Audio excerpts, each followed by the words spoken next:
Hi, I'm Nick and this is the TbT channel.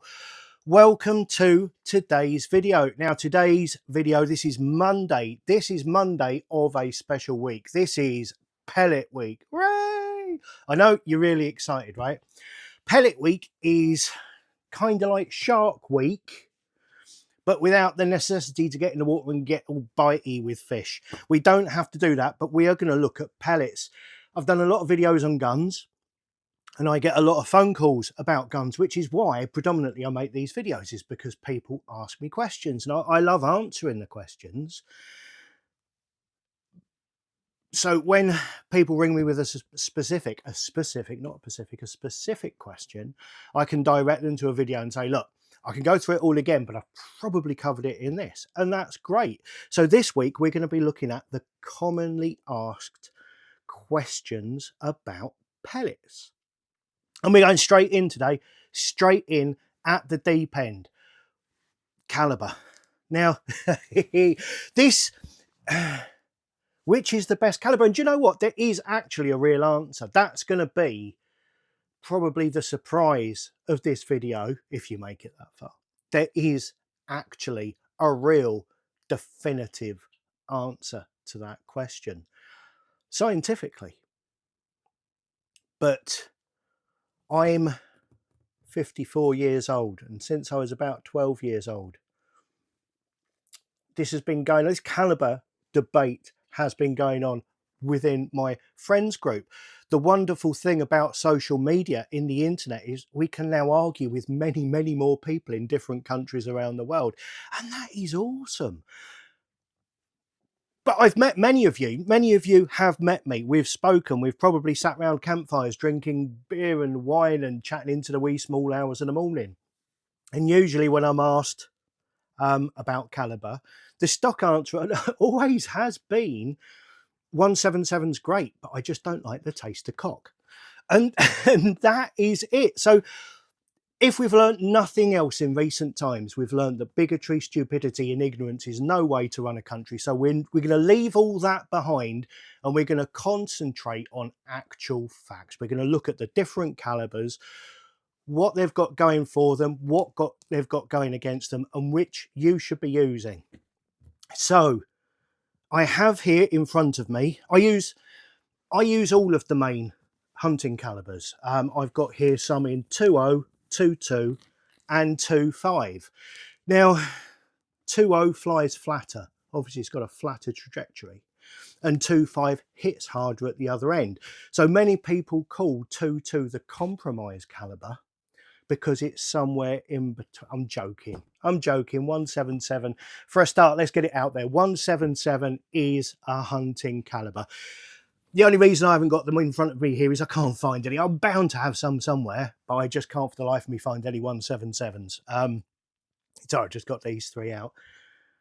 You can hunt with any caliber you want. Now, for the purposes of this video, I'm going to be concentrating primarily on sub 12 foot-pound UK spec air rifles. Okay, we'll just talk about that.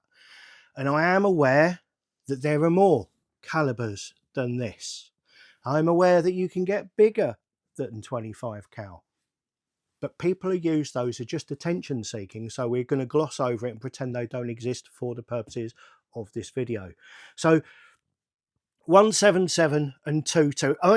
I'm going to scroll back to those. I'm going to start off this video with 2.0 and 25 cal. Okay, because I've probably got the least to say about those, and they're the least relevant because nobody thinks, well, should I buy a 2.2 or a 25 if they're only buying one gun? You know, it's a 2.2. You don't want a 25. And I'll tell you why. Actually, I'll tell you why. Now, these are big old Hectors. I've got a brand, again, I think I've left some pellets around a friend's house because I've got a brand new tin of 25 cal pellets and I've got a brand new tin of 177s. I think I've left them round his house when I was round there shooting. But it's a big old Hector. Now, these start out at around 20 grains, okay? Which means at UK speeds, UK velocities, these are around about 500 feet a second. You will have people tell you, It has a trajectory like a brick. A brick traveling at 500 feet a second, that's what it's got a trajectory like. It is more of a pronounced arc than with any other caliber. It has to be, because it's heavier and it's traveling slower. But if you have a rat problem and you're shooting out to 25 yards, nothing beats a 25 cal. Absolutely nothing. They at the end of that range, I used to shoot mine out to 28 yards because we had chicken coops, and from my shooty place to the chicken coop was 28 yards, and that's where I had mine zeroed to. And it was brilliant, and it used to knock them down every time. We are getting people on interwebs saying that the rats are moving before the pellets get there, reacting before the pellet arrives. Now, I don't know if that's just super rats or what. Something to be aware of, but I've not seen it myself. So 25 cal is only really usable for hunting, for short range. It hits hard. It makes a big hole. If you are hunting, the size of the hole matters. And then at the other end of the silly scale, we've got 2.0 caliber, okay, 5mm. Now this was developed in America. I have no idea why, probably just to be obtuse.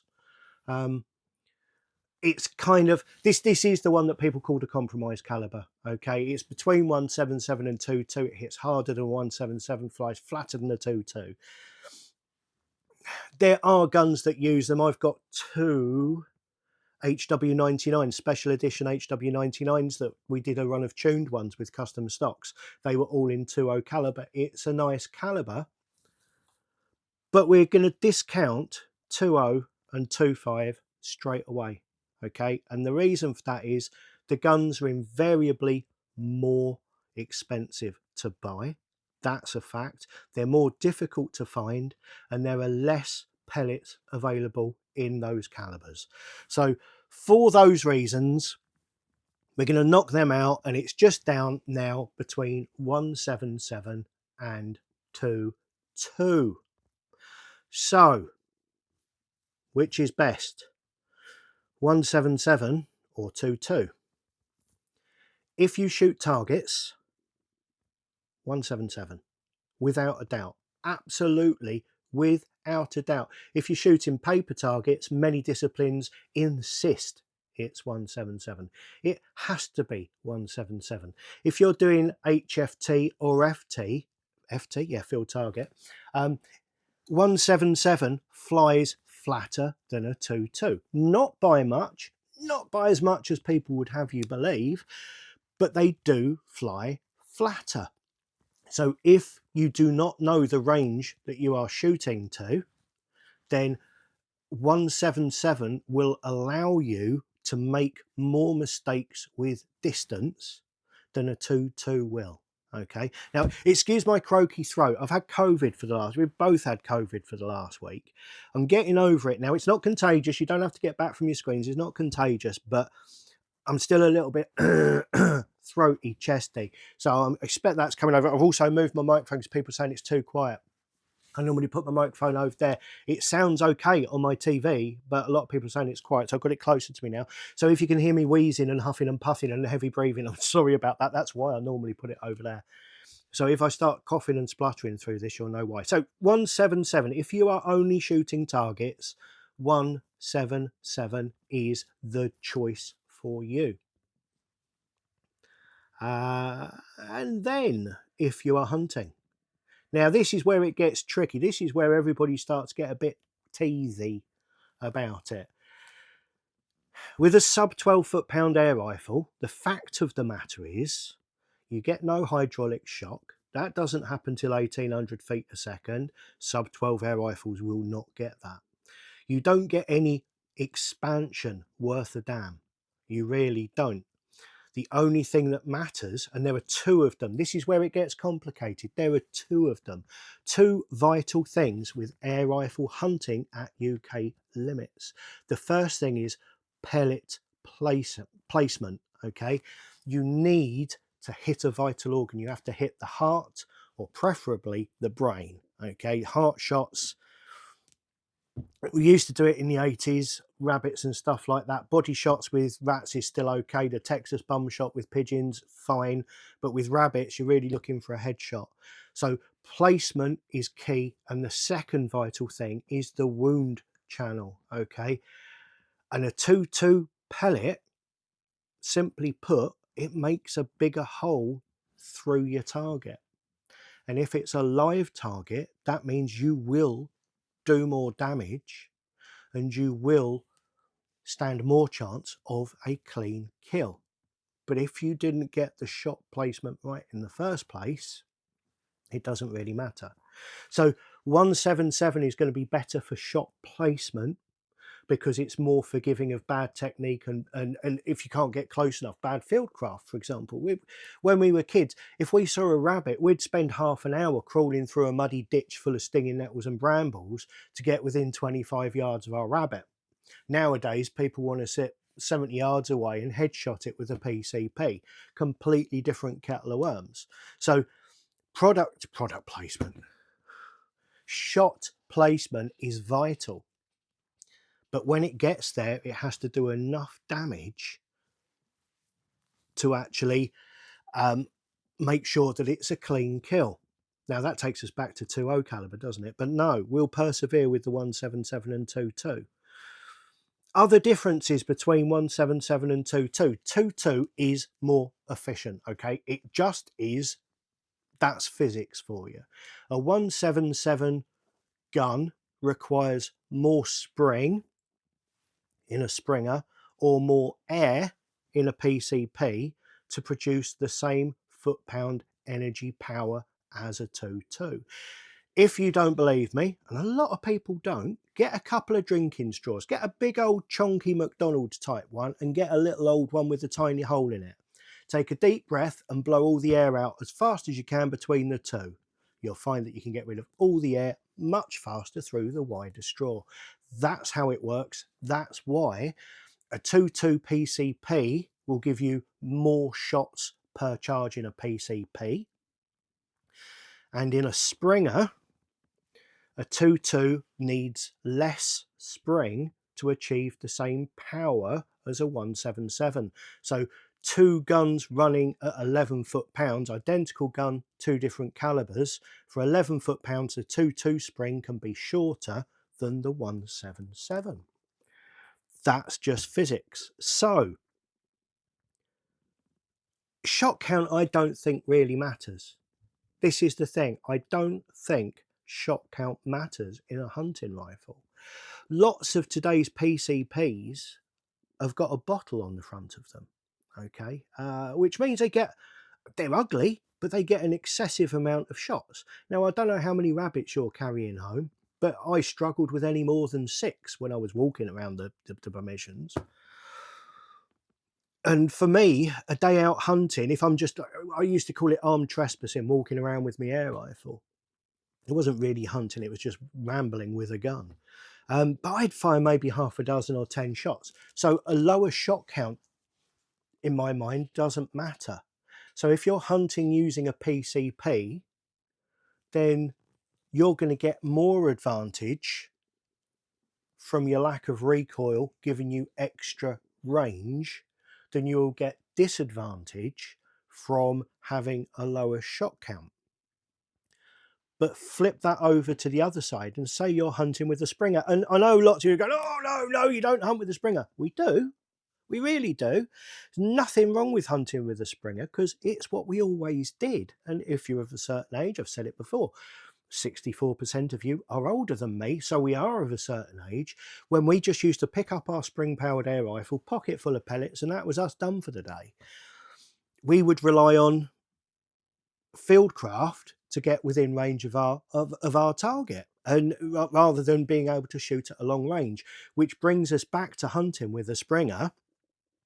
In my mind, a Springer, because the way it works, the piston, the pellet is always in the barrel while the piston's moving, okay? So it's much more hold sensitive. It is much more difficult to get a consistent group at distance with a Springer than it is with a PCP.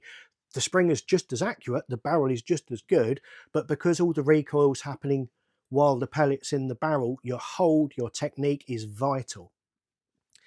And I honestly don't know anybody who would hand on heart say that they can do a consistent group small enough for hunting with a springer past 35 yards unsupported. Personally, mine used to be 30 yards. I'd say it's closer to 25 now. I just don't get the time in anymore. So 25 yards I would consider to be my maximum range unsupported. So should I use a 177 or a 22 for that? Now, this comes back to the trajectory thing. 177 shooters will tell you that theirs is as flat as a laser for a good mile, mile and a half, and a 22 goes like that. A 22 has a more pronounced trajectory. But here's a thing. Now, there was a ballistics program called Chair Gun by Hawk. I can't find it, and I've been looking for it and I can't find it. If anybody knows where it is, please put a link down below for me, because I would like it again. But I do know that 2 guns running at 11 foot-pounds using mid-weight pellets in each gun, okay, so a mid-weight 177, a mid-weight 22 pellet, zeroed to their optimum, what we call a PBR, okay, point blank range. A point blank range is where you can point a gun at your target and the pellet will be within a certain strike distance above or below your reticle, your crosshair. And using a 1/2 inch PBR, point blank range, 37 yards is your maximum for 22. It's about from 17 or 18, I think, from memory, to 37.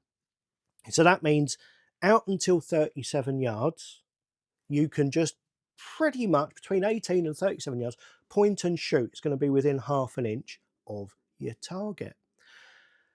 You can obviously get the same and starting from earlier with a 177, but the 177 will continue out to 42 yards. So you've got a whole 5 yards more hunting advantage with a 177 than you have with a 22. But it doesn't stop there, because the advantage continues past there, because the 177 will drop slower than the 22 does. So if you are hunting past 37 yards, then a 177 is the gun for you.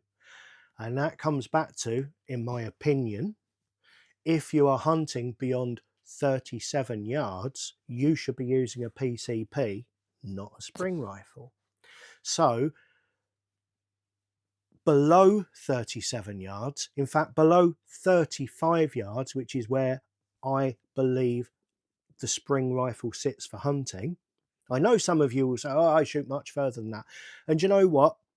If you're sat in a hide, I had a permission once, it was stables, and it had a massive rabbit warren in a corner of the field. This was down near Red Ruth in Cornwall, in the corner of the field, and it was covered in brambles. And it was up to, I think it was 53 yards was my furthest accessible shooting point on that mound. And I used to shoot that with a 2.2. It was a gas ram rifle. It was I think it was either a Fenman or a Taurus, but it was a 2.2. But I used to shoot from inside of the stables, and I had a table, a chair, my radio, my flask, my sandwiches. I was happy, you know, a big rest to support the gun on, and I had lollipop sticks stuck in the ground all over this warren with the distances, so I could dial in for each rabbit. So you can shoot past there with a 2.2, obviously, but unsupported, unrange checked shots, keep it within 35 yards. A 2.2 is what you want for spring gun hunting. You've got this 177 has no advantage in trajectory during that short distance out to 35 yards. 177 hasn't started to gain its advantage. So 2.2 has all of the advantages in that it's going to have less recoil in the gun for the same power, and it's going to create a larger wound channel when it hits. And that's it. That is it. Really, if you, which should you get, 177 or 22? I mean, other things to take into account. I've got arthritis in my fingers, okay, and my thumb in particular. On bad days, they really struggle. 22 pellets are just easier to load. Okay, so that's another reason. Easier to load. This is my HW30. I forgot I had it in front of me here.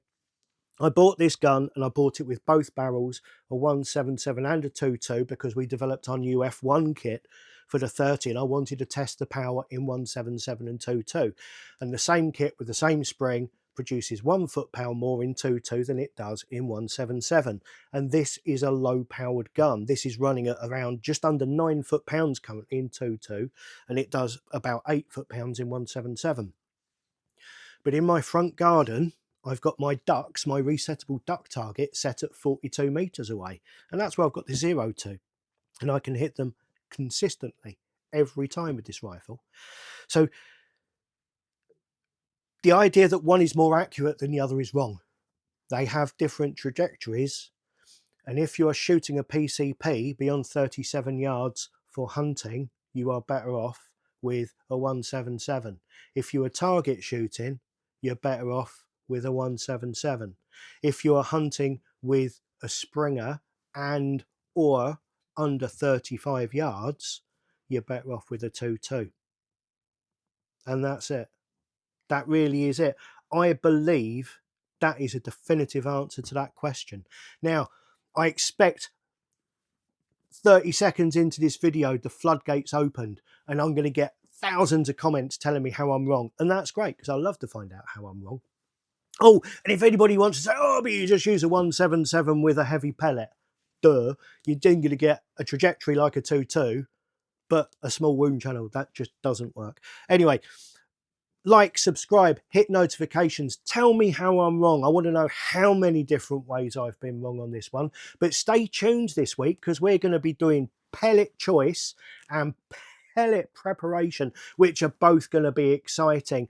Thank you for watching. I'll see you all again next time. Goodbye.